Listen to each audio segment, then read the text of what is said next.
بسم اللہ الرحمن الرحیم۔ جمہور کی آواز کے ساتھ حاضر ہیں۔ جھوٹ کا پردہ ایسے فاش ہوا ہے جیسے یہ میرا سر ہے نا، اس کے سر سے بال چلے گئے، غائب ہو گئے۔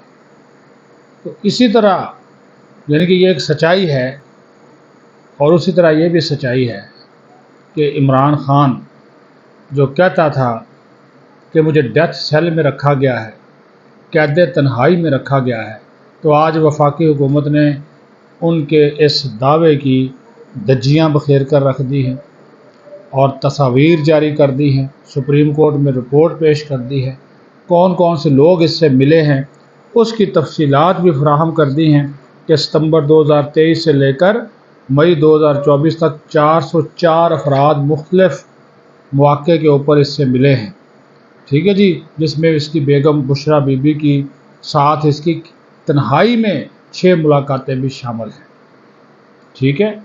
تو اب کیا رہ گیا، ٹھیک ہے۔ اور اس کے بعد جناب پسند کی کتابیں ہیں، لائبریری، وہ شیلف چھوٹی سی لائبریری ہے، ایکسرسائز بائک کی سہولت ہے، اور پوری بیرک ہے اس میں چلنے کے لیے، واک کرنے کے لیے۔ جناب ان تصاویر میں آپ دیکھ سکتے ہیں کہ وہ گیلری سے بنی ہوئی ہے، بک شیلف موجود ہے، ٹی وی لگا ہوا ہے، بیڈ ہے، کرسی ہے، میز ہے، اور جناب اس کے بعد اخبار فراہم کیا جاتا ہے۔ وہ اسٹریچنگ کے لیے جو بیلٹ ہے وہ بھی دیا گیا ہے، بیڈ ہے، روم کولر ہے، الماری ہے، میز کرسی ہے، اور بڑا صاف ستھرا جناب وہ نظر آیا ہے۔ وہ آپ اگر ہمارے ایڈیٹر صاحب اس کو دکھا سکیں تو آپ وہ دیکھ بھی سکتے ہیں۔ اور یہ کہتا تھا مجھ سے وکیل نہیں ملنے دیے جاتے، مجھ سے لوگوں کو ملنے نہیں دیا جاتا، لوگوں کو دور رکھا جاتا ہے، میں قید تنہائی کا شکار ہوں، ڈیتھ سیل میں رکھا گیا۔ ڈیتھ سیل اس طرح کا ہوتا ہے، یقین مانیے میں کہتا ہوں کوئی عام قیدی اور یہ وی آئی پی، اچھا پھر اس کو ایگزیکٹو جو پورشن ہے وہاں پہ رکھا گیا ہے، یہ ہے ایگزیکٹو بلاک جو اڈیالہ جیل کا نا، وہاں پہ رکھا گیا ہے، وہاں پہ وی آئی پی رکھے جاتے ہیں، لیکن وہ مصروف ہے بھی کچھ نہیں۔ ایل ای ڈی لگی ہوئی ہے، نیلسن منڈیلا کی کتاب، فلاں کتاب، یہ وہ، بائک شائک جو جس طرح چہل قدمی بھی مصروف کرتے ہیں۔ تو بھائی جھوٹ مت بولو۔ اب مونس لائی نے ابھی ٹویٹ کیا، وہ کہتا ہے جی مجھے بڑا دکھ ہوا، عمران خان اس جگہ رہ رہا ہے، قوم کا عظیم لیڈر، عالم اسلام کا یہ لیڈر، اس کے ساتھ یہ سلوک کیا جا رہا ہے، قوم اور نکلے گی۔ اور بھائی پہلے تم تو واپس آؤ، اس کو نکالنے کے لیے تم تو پہلے واپس آ کر دیکھو۔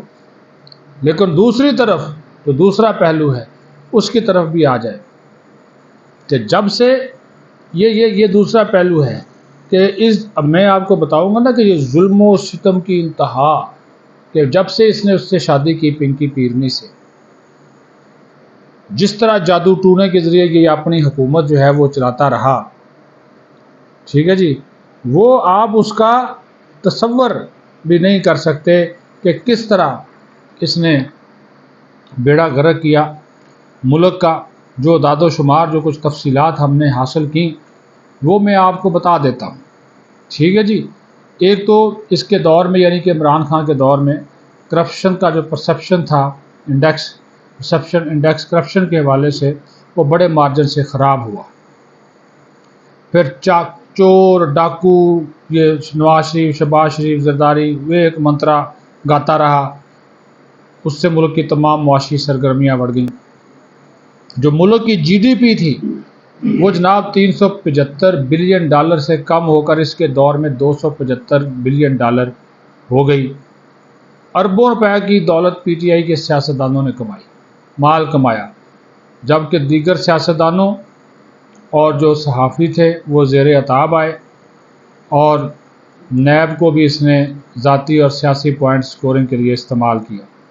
سرکاری ملازمین کے تبادلے پیسے لے کر کیے جاتے رہے، اور عمران نیازی اپنی بیگم بشرا پنکی کی ہدایت پر یا حکم پر افسران کے تبادلے کرتے اور ان کی پسند کے مطابق کرتے، جس کی وجہ سے ہر ادارہ جو ہے پولیٹیسائز بھی ہوا، تباہی کا شکار بھی ہوا۔ پھر عاملوں کے ذریعے، موکلوں اور عاملوں کے ذریعے وزراء کو محکمے دیے جاتے۔ کسی بھی ادارے میں سرکاری افسر تب لگایا جاتا اور بڑے عہدے پہ، جب عملیات سے اسے اپنے شہر میں جکڑ لیا جاتا اور پھر نتیجتاً وہ سارے افسران پنکی پیرنی کے دربار میں حاضری دیتے اور جی حضوری کرتے۔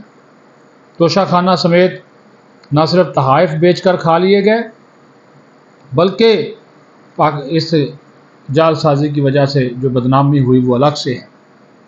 پھر عوام کو مذہبی اور اسلامی ٹچ دے کر جذباتی بنایا گیا اور ہر مسئلے کو اتنا اچھال دیا گیا کہ جس طرح کوئی جناب یہ کفر اور اسلام کی جنگ ہے۔ خود کو مرشد اور دوسروں کو کافر قرار دیتے رہے، اس کو بغاوت سے جوڑ دو، اس کو فلاں سے جوڑ دو، وہ آڈیو آ چکی ہیں۔ خود کو مرشد، دوسرے گستاخ۔ یہ میاں جویل لطیف کی مثال ہے، خواجہ آصف احسن اقبال، ان کو گستاخ تک کہا گیا، ان کی جانوں کو خطرات لاحق ہو گئے۔ آپ کو پتہ ہے جذباتی بڑی قوم ان معاملات کے اوپر۔ پھر جو سب سے بڑا میں آپ کو انکشاف کر رہا ہوں کہ یہ دیکھیں گے پنکی پیرنی انسان تو انسان، جانوروں کو بھی نہیں بخشا گیا۔ اس پنکی پیرنی کے حکم کے اوپر اسلام آباد کا چڑیا گھر بند کیا گیا۔